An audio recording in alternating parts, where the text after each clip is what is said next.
Hola, hola a todos. Bienvenidos nuevamente a cada uno de ustedes y a los que se van conectando a estas horas de la noche a través de nuestro fanpage de CIA Campo Verde. Por supuesto, como siempre, para nosotros es un gusto estar conectado con ustedes y compartir siempre espacios académicos que ayuden a fortalecer nuestras capacidades. El día de hoy vamos a tocar un tema muy importante como es el diseño de canales abiertos.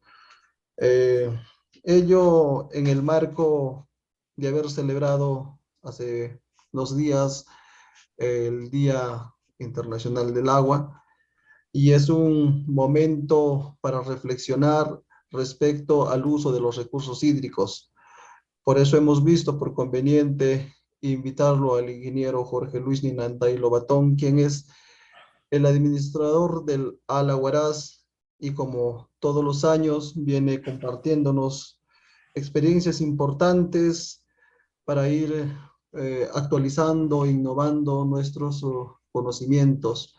Este es un tema muy importante para cada uno de nosotros, sobre todo para los profesionales dedicados al diseño y formulación de proyectos de infraestructura hídrica. Eh, ya está con nosotros el ingeniero Jorge Luis Ninantay Lobatón, a quien le damos la cordial bienvenida y vamos a dejarlo con ustedes eh, y espero que sea de su total agrado este espacio académico. Entonces, muy buenas noches, ingeniero Jorge, lo estamos escuchando. Bien, Adelante. agradecerle de antemano a los organizadores y a su persona. Efectivamente, pues justo acabamos de celebrar el Día Mundial del Agua sobre la importancia del recurso hídrico, del valor económico, el valor social y sobre todo este recurso hídrico que lo empleamos a diario y a muchas actividades, ¿no? Como fines energéticos, fines piscícolas, agrícolas, en fin, que es en bienestar de nuestra sociedad. El tema de canales abiertos, como vemos, hay canales de tierra de diferentes secciones, rectangulares, trapezoidales. El más eficiente y óptimo es el cilindro, ¿no? Y sobre todo es cuando está todo cerrado, ¿no? Vamos a tocar un tema así puntual nomás, el tema de canales de tierra, ¿no? Porque también se puede diseñar canal revestido, ya sea de mampostería, ya sea de concreto armado, o ya sea de concreto ciclópeo, ¿no? Mayormente en las zonas altandinas que tenemos canales de tierra, que estamos hablando por decir de 50, 80, 200, 300 litros, 400 litros, pero hay pérdida por filtración en estos temas de los canales, ¿no? Vemos pues de que las aguas se pierden y a veces de la captación de la fuente natural que tenemos de los ríos, las quebradas, y ahí va la boca toma, de ahí va el desenrenador, la línea de conducción y los canales laterales y las compuertas, en fin, pues no llega a las áreas que debería llegar por, otra vez, por ser un canal de tierra, ¿no? Bueno, primero para hablar un tema de diseño y formalización de proyectos hidráulicos, vemos pues que un proyecto primero tenemos que tener un diagnóstico. Ese diagnóstico prácticamente hacemos un recorrido desde el inicio al final, ¿no? Detectando los problemas, de repente tenemos asentamientos, tenemos taludes que por sí son bien pronunciados y en esta temporada, que estamos en la temporada de lluvia, vienen los derrumbes y prácticamente vienen obstaculizando, ¿no? O hay veces tenemos que, lugares inestables, tenemos que hacer una losa de concreto y tapar para que el agua pueda correr, ¿no? Pero eso lo más eficiente es en la temporada de mayo hasta noviembre o diciembre, ¿no? Entonces, estos problemas, como vemos, tenemos que primero hacer el diagnóstico, un recorrido, y este diagnóstico pues nos va a servir para partir nosotros el tema de la planificación y el tema de la elaboración de programas, el qué hacer, ¿no? Eh, una de las fases iniciales de un ciclo de vida, sabemos que cuando se diseña una obra, diseñamos por 20 años de vida útil, ¿no? Ya sea un canal de riego, ya sea un reservorio, pero a veces muchas obras ya están pasando los 25, 30 años, algunos se han fisurado, algunos han habido asentamiento, rajaduras, grietas en las cuales pues hay lágrimas de agua que prácticamente va perdiendo el recurso y de repente puede afectar en el caso de repente de un reservorio o de un canal de repente que a veces no tiene juntas de dilatación y prácticamente pues existe fisuras en los canales, ¿no? Entonces nosotros planificamos a través de ideas, ¿no? Procesos, recursos entregables y sabemos pues todo proyecto que a veces tiene que pasar por una serie de etapas, ¿no? Y si no tenemos el recurso financiero, lamentablemente también eso es un atraso para que una obra no se pueda ejecutar de repente al mediano plazo, ¿no? Ni a corto plazo. Y después tenemos los entregables, llámese ya la liquidación de repente, ¿no? La aprobación del expediente técnico por el área de usuaria, por decir, puede ser la municipalidad, los gobiernos regionales. En este tema de la fase de antes de, del diseño, tenemos que tener un plan, y este plan pues nos brinda una descripción general, un plan de proyecto que contiene más información detallada, ¿no? Ya inclusive ya vemos algunos estudios, ¿no? Estudios de hidrología, estudios de geología, estudios de geotecnia, entonces dependiendo la obra lo que se puede ejecutar, ¿no? Por ejemplo, cuando se ejecuta un reservorio, por ejemplo, hay que hacer estudio de mecánica del suelo, ¿no? Y el tema de la formulación de los proyectos, primero pues nosotros inundamos los pasos del 1 al 7, que identificamos el problema en sí, la descripción de este proyecto, ¿no? Del proyecto de repente puede ser un sistema de agua potable, ¿no? A veces es mejoramiento, a veces creación, ¿no? A veces creación quiere decir cuando es un proyecto nuevo, ¿no? Se tiene que hacer la caja, la excavación, se tiene que partir primero de la bocatoma, pero para primero eso tenemos que hacer un estudio hidrológico, ¿no? De la quebrada o la fuente, cuánto de agua tenemos y además también cuántas hectáreas vamos a regar y qué tipo de cultivos, ¿no? Mayormente los cultivos en las zonas altas tenemos un riego por gravedad, que el módulo de riego es 1 litro por segundo por hectárea, en cambio un riego tecnificado, un riego por goteo, estamos hablando de 0,38, 0,40 litros por hectárea. Vemos pues de que aquí se optimiza este recurso hídrico y directamente el agua va a la planta, ¿no? Por otro lado, también identificamos las actividades, qué actividades vamos a realizar y las tareas también. Planificamos un cronograma, todo proyecto sabemos que tenemos un cronograma físico y que a veces las obras también deben de ir amarrado lo físico con lo financiero también, ¿no? Y la asignación de recursos, a veces tenemos recursos directamente recaudados, tenemos recursos ordinarios o también tenemos recursos de endeudamiento externo, ¿no? Como los de Procedecir, del Banco Mundial, del BIC, son proyectos de endeudamiento que hace el Estado peruano con el ministerio, por decir, puede ser, ¿no? En este caso el INAH. Y la elaboración del presupuesto, y después tenemos que hacer un seguimiento y control, ¿no? En este caso, por ejemplo, cuando una obra se culmina, no solamente pues se tiene que ver el seguimiento, sino también, por ejemplo, tenemos que hacer el tema de mantenimiento de la operación, por ejemplo, en el tema de los canales, en el tema hasta en los reservorios también de agua potable, también porque hay que hacer una limpieza, por decir, de una forma trimestral los reservorios, ¿no? De igual manera los canales, en épocas de avenidas y en época de estiaje también, ¿no? Por otro lado, también tenemos la planificación, que implica realizar 3 grandes etapas, ¿no? Cuando vemos, nosotros hablamos de un plan, los planes son formas de un ordenamiento superior que a la larga esto ya más de gran envergadura, por ejemplo, hacer un proyecto en las zonas de cabecera de afianzamiento hídrico, de represamiento, ya hacer obras de regulación, ¿no? tienen un carácter de totalidad y son generalmente formulados a largo plazo, ¿no? O sea, estos proyectos, digamos, son de regular fuente de recursos financieros, que estamos hablando por decir 10 millones, 20 millones, 80 millones, ¿no?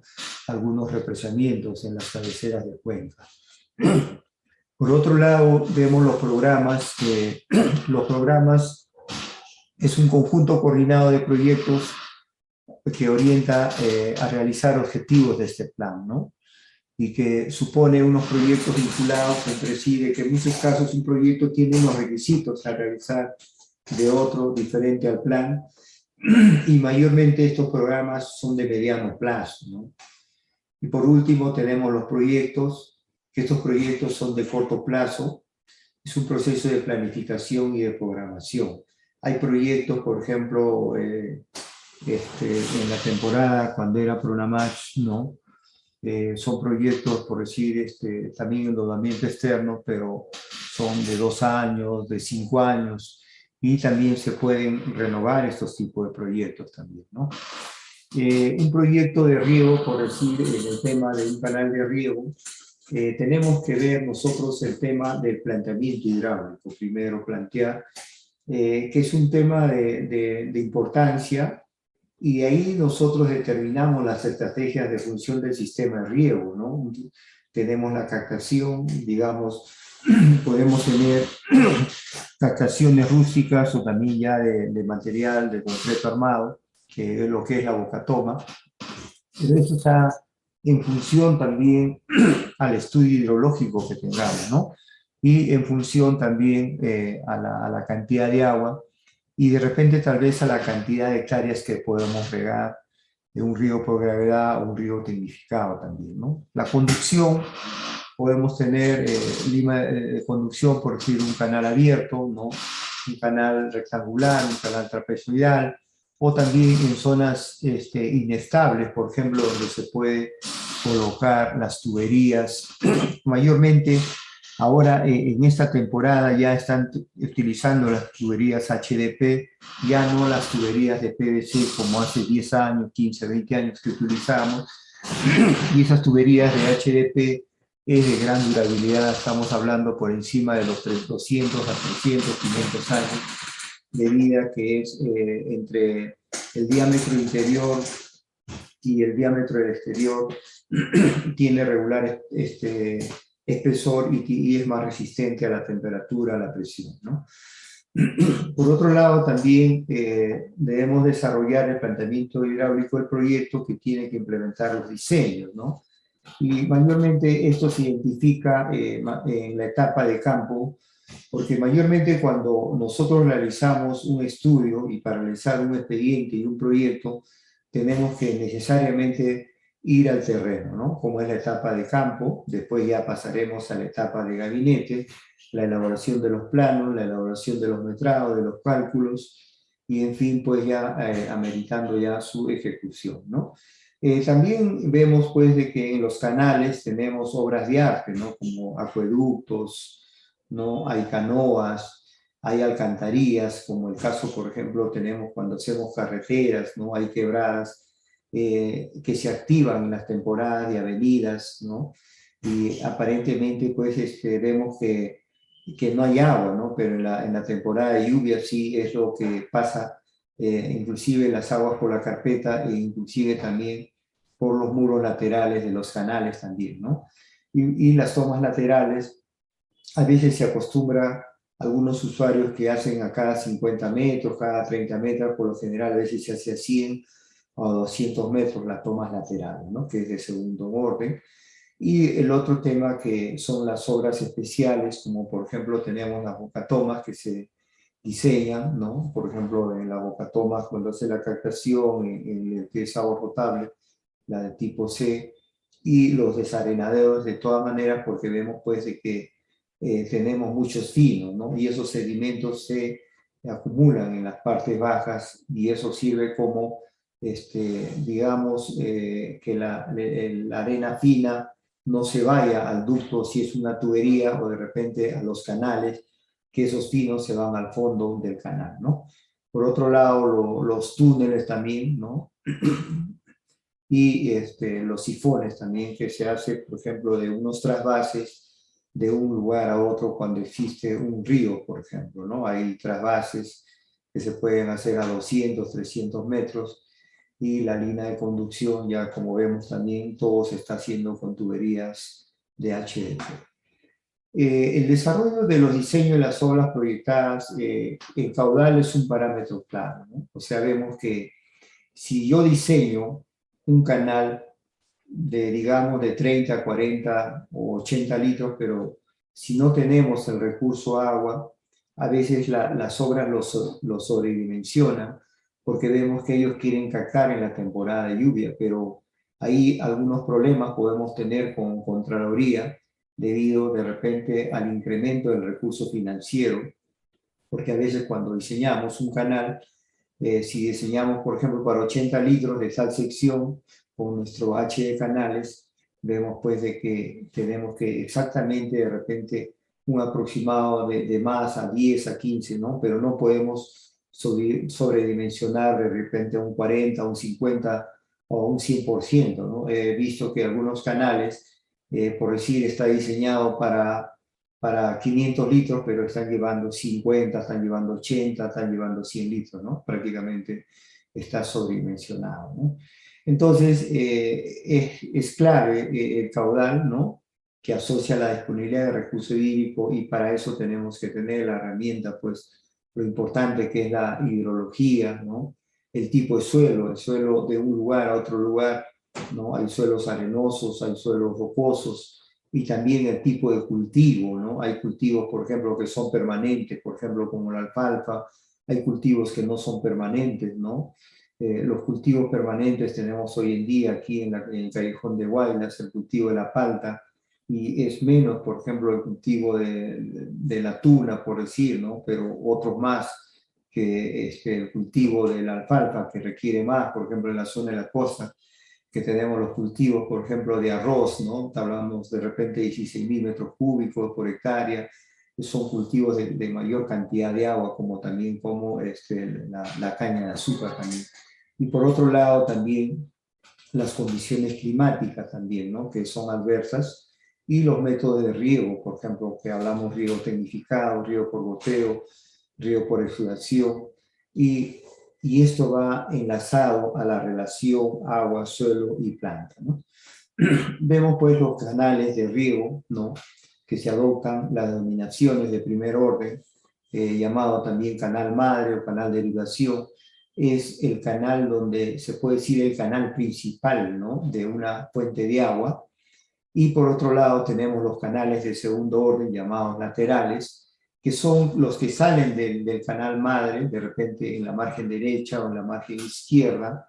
Puede ser que dependiendo de la cantidad de hectáreas se diseña también, por decir, su sección de su canal, para decir, uno tiene 30, el otro tiene 20, el otro 15 hectáreas, y se diseña para esa cantidad de la sección del canal, ¿no?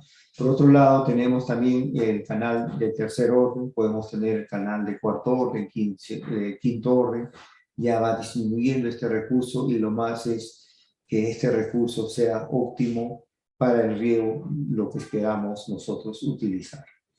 Estos elementos básicos del diseño de canales se consideran sobre todo, pues, tenemos que tener la topografía, que es muy importante, que para todo estudio, ya sea carretera, ya sea reservorio, ya sea canales, ¿no? Tenemos que tener la topografía, y hoy en día ya no estamos utilizando la estación total, sino ya estamos utilizando los drones, y la parte geológica, por ejemplo, ¿no? La parte geotécnica, porque hay lugares, por ejemplo, donde hacemos el corte y hay terrenos estables, y eso de repente ocasiona, por ejemplo, asentamientos, por ejemplo, de los muros. Y la parte hidrológica, la parte hidráulica, hoy en día también está enmarcado en lo que es la parte ambiental, ¿no? En otros temas también, por ejemplo, el CIRA, están pidiendo, por ejemplo, ¿no? La parte agrológica, por ejemplo, que tiene que ver sobre de los cultivos, ¿no? Y para hacer un trazo de canales es necesario, por decir, recolectar la información. Muchas veces se trabaja también con fotografías aéreas, pero es un poquito que ya está dejando de lado. A veces estamos trabajando más con las imágenes satelitales para poder ubicar los lugares, ¿no? La población, los caseríos, el área cultivable. Por ejemplo, podemos ver con estas imágenes satelitales qué cultivos, ¿no? Como el Google Earth, por ejemplo, ¿no? O hay fotografías aéreas que a medio metro podemos ver qué cultivos se están sembrando en tal lugar o cual, ¿no? Y el otro es los planos topográficos, por otro lado los estudios geológicos, y para todo eso tenemos que ver una serie de procedimientos, ¿no? Como el reconocimiento del terreno, como hemos mencionado, recorrer es muy importante toda la zona para el diseño de la sección, de los puntos críticos y tal vez de las tomas laterales también. Por otro lado, el trazo preliminar se procede pues a levantar con una brigada, ¿no? De topografía, ¿no? A veces llevamos las estacas que lo consideramos de repente las curvaturas, o mayormente a veces destacamos cada 20 metros, la poligonal, y luego levantamos el levantamiento con el teodolito. A veces tenemos que llevar hasta machetes, hay zonas donde son agrestes, o hay zonas que son demasiada forestación que tengamos, ¿no? Y por otro lado, pues vemos de que mayormente si el terreno con alta distorsión, la sección se hace a cada 5 metros, pero cuando el terreno no muestra variaciones, por lo general, cuando vemos en los planos, vemos que las secciones son a cada 20 metros, ¿no? El trazo definitivo se procede pues teniendo en cuenta la escala, y mayormente depende de la topografía de la zona, ¿no? Es diferente una con otra zona, y mayormente los terrenos con pendientes transversales, ¿no? Mayor a 25%, empleamos una escala de 1 en 500, y en terrenos pendientes de menor a 25%, de 1 en 1000 y de 1 a 2000, ¿no? Estamos hablando de la escala que todo eso va en nuestro plano, ¿no? Por otro lado, tenemos que ver los radios mínimos en canales. Vemos pues que en los diseños de canales, el cambio brusco de dirección, vemos que un canal no solamente es de línea recta, tiene curvas, tiene diferentes de alturas también debido a la idiosincrasia del terreno, y eso hace que cambie la curva cuyo radio no debe ser muy grande, ¿no? Y mayormente se debe escoger un radio mínimo, que dado que las curvas con mayores al mínimo no significan ningún ahorro de energía, sino que más bien el uso de la eficiencia del recurso hídrico, y que esto más bien involucra mayor costo si hacemos mayor la radio de curvatura, ¿no? Vemos pues ahí en ese cuadro radios mínimos que van desde 10 hasta 20 metros cúbicos, y el ancho de la base, ¿no? Estamos hablando del ancho, estamos hablando del espejo del agua, de las paredes laterales, y ahí dice, por ejemplo, que los radios mínimos deben ser redondeados hasta el próximo metro superior, ¿no? Bueno, esta es una data del año 1978, ¿no? Por otro lado, tenemos la capacidad del canal, el radio mínimo, cuando hay 20 metros cúbicos. Vemos pues que esto es directamente proporcional: cuando a mayor caudal, la capacidad, mayor radio, y a menor caudal es menos el radio mínimo, ¿no? Como estamos viendo, 20 metros cúbicos que 100, y 0.5 metros cúbicos a 5 metros. También es una fuente del año 1978. Y por otro lado, también tenemos los radios mínimos en canales abiertos en función al espejo del agua, ¿no? Tanto el tipo y el radio en sus canales, en laterales, ¿no? Como en los colectores, ¿no? Sabemos pues de que hay veces muchas tierras o propiedades tenemos colectores, ¿no? Hay veces los colectores nos sirven para las aguas que nosotros, por decir, ya no queremos, ¿no? Prácticamente ahí lo arrojamos o lo depositamos también, ¿no? Los elementos de una curva, por decir, y esto ya está para el diseño de un canal, ¿no? Puede ser un canal trapezoidal o rectangular. Tenemos que ver estos parámetros: el arco, la curva, el ángulo de flexión, ¿no? Y la rasante que una vez definido, ¿no? O sea, a veces tenemos que hacer corte, tenemos que hacer relleno, ¿no? Y tenemos que dibujar de todas maneras el perfil longitudinal de dicho canal, y mayormente estas escalas van de 1 en 1000 a 1 en 2000, y para el sentido horizontal de 1 en 100 y 1 en 2000, y para el sentido vertical 1 en 100 y 1 en 200, ¿no? El horizontal es en 1 en 1000 y 1 en 2000.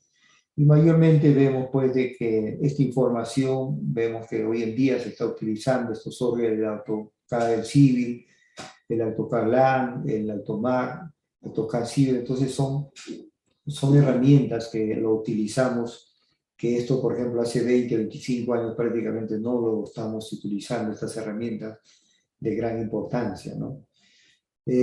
Para el diseño de la rasante se debe tener en cuenta la rasante, pues, de trabajar sobre una copia del perfil longitudinal del trazo y tener en cuenta los puntos de captación cuando se trate, pues, de un canal de riego, o los puntos de confluencia de un dren o de una obra de arte, ¿no?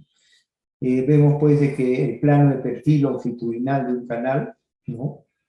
Presenta estos mínimos de información como el kilometraje, vemos puede ser de 5 kilómetros, 6 kilómetros, vemos pues la cota de terreno, de repente ahí vemos también la cota de relleno, a veces hay corte de relleno, tenemos que hacer también un benchmark cada 500 o cada 1000 metros, ¿no? Y vemos pues la cota rasante, puede ser en otros casos que la cota rasante con la cota de terreno pueden ir a la par, o también puede haber una diferencia de altura. La pendiente, a veces la pendiente consideramos 2 por 1000, 3 por 1000, 1 por 1000, hasta por decir 4 o 5 por 1000, ¿no? Indicaciones de las deflexiones, ubicaciones en las obras de artes, como puede ser las canoas, las alcantarillas, dependiendo también si hay quebradas, ¿no? O de repente pues hay canales donde, por ejemplo, han quedado descubiertos, y eso puede alimentar o puede afectar también al diseño del canal, ¿no? Las secciones hidráulicas, el tipo de suelo, ¿no? Puede ser un suelo franco-arenoso, arenoso, un suelo duro, ¿no?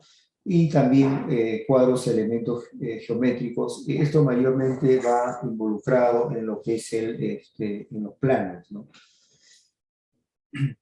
Bien, parece que no le he puesto más acá, perdón un ratito. Ahí, ¿sí me está viendo? ¿Sí, no? ¿Aló?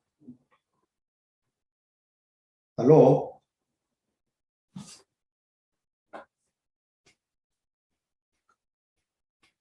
Mm.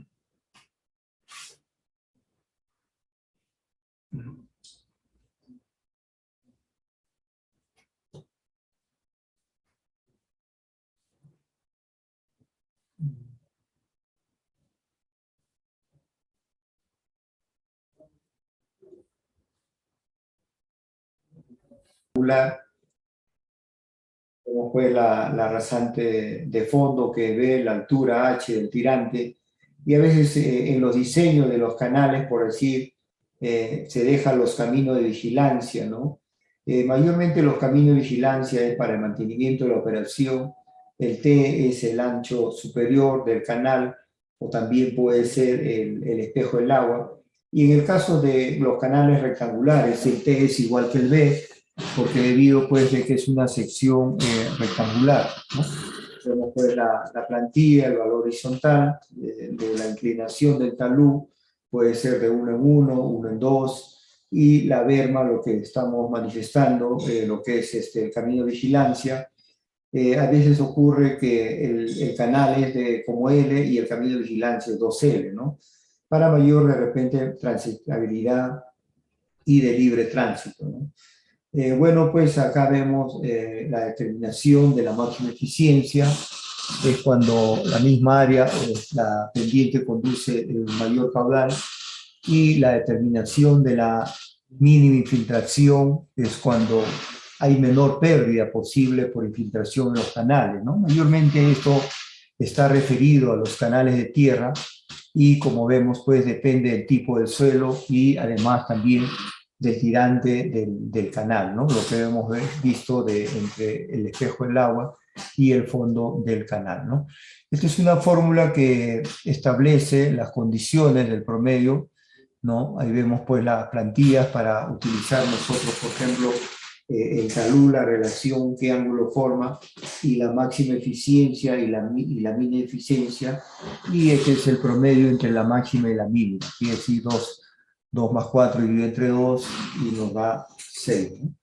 Vemos aquí lo más importante de que en las secciones trapezoidales la más eficiencia es aquella donde el ángulo forma el talud con la horizontal, ¿no? Esa es a 60 grados. Y además, cuando la sección máxima de eficiencia debe cumplir que el radio hidráulico es la mitad del tirante, ¿no? El radio hidráulico, la tirante del canal, ¿no? Para este diseño, lo que mayormente utilizamos en el tema de hidráulica es la fórmula de Manning, ¿no? O Streeter, por ejemplo, vemos el caudal, vemos el área, vemos pues la rugosidad, el radio hidráulico y la pendiente, ¿no? Esos ya son unos constantes, por ejemplo, el 2/3, el 1/2, y estos son criterios para el diseño de los canales, no solamente un canal rectangular, un canal trapezoidal, ¿no? Y por otro lado también vemos la rugosidad, que es un tema de Manning que se emplea el N. Por ejemplo, hay canales de tierra que empleamos 0.017, hay canales naturales con abundante de vegetación. Esto es reemplazado en la fórmula anterior que hemos mencionado en lo que es la fórmula de Manning, ¿no? Por otro lado, vemos pues de que en los proyectos de revestimiento, no estamos hablando de un concreto armado, la rugosidad es en función del material utilizado, ¿no? Por ejemplo, ahí dice un concreto muy liso, ¿no? Y puede ser de concreto o también hoy en día está la geomanta o la geomembrana, que antes utilizábamos también el PVC o la HDP, como estamos manifestando, y esta se emplea, por decir, para el diseño de los canales, ¿no? Ahí vemos pues las relaciones geométricas que podemos utilizar en la fórmula de Manning, ¿no? El área hidráulica, el perímetro mojado, ¿no? Estamos hablando de toda la sección de los 4 lados, se puede decir, de un rectángulo, de un trapecio, de un triángulo, y lo que vemos pues la más eficiencia es sea circular, ¿no? Por otro lado, vemos también los taludes de tipo material, ¿no? Hay taludes de distintos tipos de materiales en relación, por ejemplo, al talud. Hay zonas, por ejemplo, pues donde es rocoso, ya tenemos que emplear ya esas perforadoras, ¿no? Pero cuando los suelos son de turba, por ejemplo, ahí vemos la relación de 0.25, y mayormente a veces cuando hacemos en canales, empleamos lo que es la de tierra con recubrimiento o tierra en grandes canales, la relación de 1:1, ¿no? Y el otro también tierras arenosa de 2:1. Esto es lo más frecuente que se emplea en los diseños, ¿no? Por otro lado, también vemos los materiales, ¿no? Con los canales poco profundos, ¿no? Y canales profundos, ¿no? Cuando es roca, vemos cuando la pendiente, cómo empleamos, por ejemplo, cuando es arcilla, cuando es concreto, ¿no? Y por otro lado, las velocidades máximas y las velocidades mínimas, ¿no? Este tema de la velocidad mínima permisible es aquella velocidad que no permite la sedimentación, ¿no? O sea, cuando, por ejemplo, la velocidad es mayor, prácticamente hay un arrastre, pero cuando la velocidad es mínima, prácticamente es como decir, hay asentamiento, hay sólidos, hay fino, ¿no? Entonces, prácticamente este valor es muy variable y que no puede ser determinado con exactitud, ¿no? Es decir, el valor de 0.8 metros por segundo se considera como velocidad apropiada, que no permite la sedimentación, ¿no? O sea, a mayor velocidad, menos sedimentación, lo que podemos tener, ¿no? Como podemos presenciar la velocidad máxima en canales no recubiertos en la vegetación. Por otro lado, también vemos la resistencia, ¿no? en kilogramos por centímetro cuadrado, la profundidad, ¿no? Mayormente, a veces, cuando diseñamos canales, diseñamos un concreto de 175, un concreto de 210 kilogramos por centímetro cuadrado, y mayormente hasta menos de 500 litros, ¿no? Son canales hasta 210, ¿no? Ya por encima ya de los 500, por ejemplo, ya podemos diseñar hasta un concreto de 350, por decir, ¿no? Entonces ya, inclusive ya puede ser un concreto armado, ya, ¿no? Pero estamos hablando ya de un fierro de media, con 3/4, no de 5/8, de 1 pulgada, y mayormente cuando diseñamos pues de canales, por decir que tenemos de 50 litros, 60 litros, 200 litros, la resistencia mayormente van por los 150 a los 175 kilogramos por centímetro cuadrado, ¿no? Vemos pues aquí los bordes libres. Los bordes libres también es variado, ¿no? O sea, a veces muchas personas acostumbran llevar el agua al ras de los muros laterales, pero también hay factores, ¿no? A mayor sección o a mayor caudal, por ejemplo, van de 10 a 15 a 20 centímetros de borde libre, o sea, no llevan el agua a su totalidad, por ejemplo, ¿no? Vemos pues acá el borde libre, C por I, ¿no? Y aquí en este borde libre, en función del caudal, cuando el caudal es revestido y cuando el canal es sin revestir, menores a 0,05 metros cúbicos por segundo, tenemos un revestimiento de 7,5 y sin revestir de 10 centímetros, ¿no? En el caso del borde libre, vuelvo a decir que a veces debemos de respetar, ¿no? Por decir 15 centímetros, 10 centímetros, de acuerdo al diseño, la sección del canal, donde podemos llevar nosotros el recurso hídrico, ¿no? Por otro lado, también vemos que los criterios del espesor de revestimiento, ¿no? No existe una regla general, ¿no? Para definir estos espesores de revestimiento de concreto, pero sin embargo hay una experiencia en lo que tenemos aquí en el país. Tenemos espesores de 5 a 7,7, ¿no? Para canales pequeños, ¿no? Y para medianos de 10 a 15, ¿no? A veces le ponen 12 centímetros, 14 centímetros, ¿no?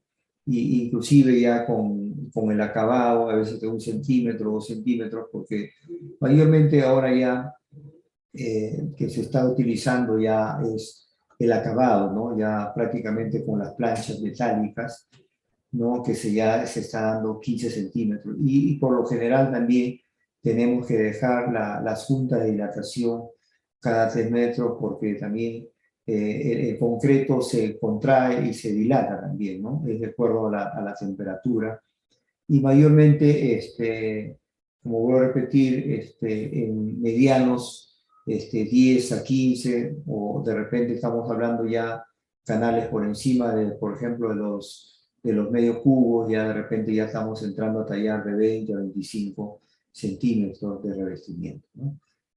Por otro lado, se quiere proyectar un revestimiento con geomembrana, se tiene que tener en cuenta, por ejemplo, para canales pequeños se debe usar geomembrana de PVC y para canales grandes ya de polietileno o HDP, ¿no? Los espesores de la geomembrana varían pues de 1 a 1,5 milímetros. Esto, por ejemplo, se puede emplear en canales como también en reservorios también, ¿no?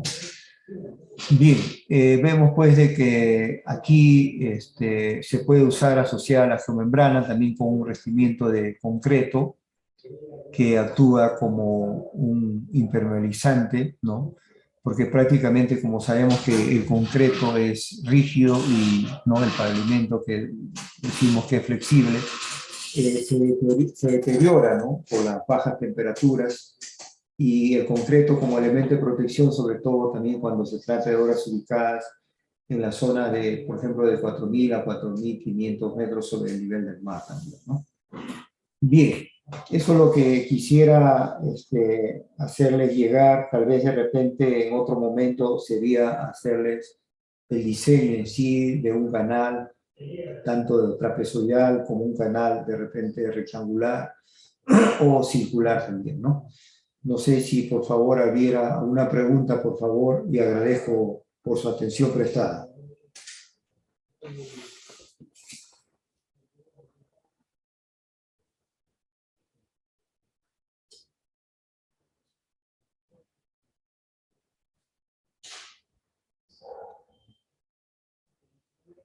Aló, aló.